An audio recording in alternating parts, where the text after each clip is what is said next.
Good morning, everybody. A little early update.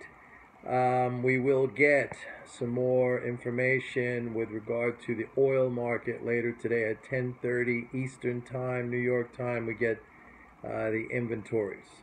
Last night we got the American Petroleum Institute inventories. We actually saw a drawdown in Cushing, Oklahoma. That was unexpected. They were looking for a build.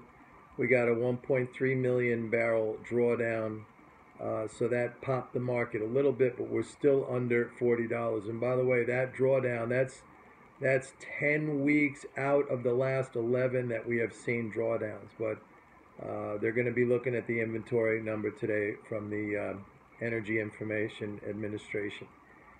What else? I have to tell you, well, I guess the looking at the fiscal flows, I don't even want to say anything because they're unbelievably strong. However, it's probably related to a calendar quirk.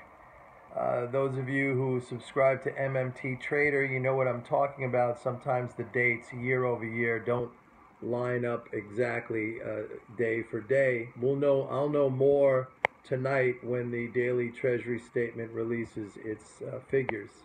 But if they're anything near where they looked like last night, I mean, they're surging.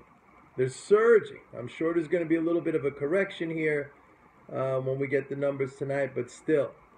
So I know a lot of new anxiety has built up. There's been a lot of commentary about, hey, the economy is losing momentum and we're going to go into a recession.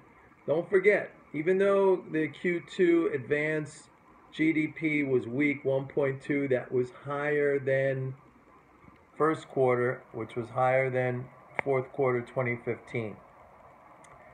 But if you look at that rate of spending, and look, I admit there's a lot of headwind, and this oil sell-off is not helping. But spending is accelerating.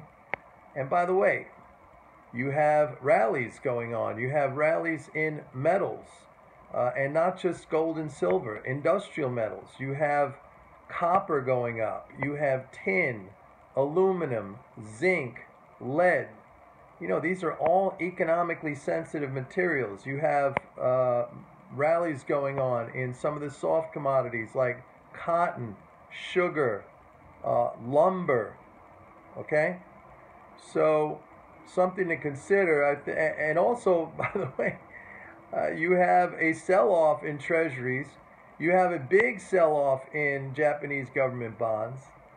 All right, and that is not related to any ridiculous debt crisis. That is the Bank of Japan now saying that they are going to review and reassess all of their policies. That includes negative rates. It includes the asset buying. They're actually saying, hey, maybe this stuff is not working. Can you believe this? A central bank actually looking at outcomes for a change and connecting the dots back to policy and saying, the outcome isn't exactly what we were looking for based on our policies. Maybe we have to review and reassess. What's the world coming to? Rationality? I can't believe it. And on that note, well, I'll just mention also fiscal coming back into the picture. Okay, nobody's really talking about that. You got Japan with several fiscal packages this year. You have Europe allowing the deficit caps to be breached without any penalties. And you have here in the United States, we are on track to hit or match the highest level of government spending since 2009. So I don't think those are conditions that suggest or will lead to a recession. Could the spending be higher? Absolutely. Could taxes be lower? Without question. That would be fantastic. I doubt that's going to happen right now. We'll see after the election. However, there seems to be enough in the form of flows to keep things at least where they are, if not improve somewhat. Anyway, see you back here later. Bye-bye.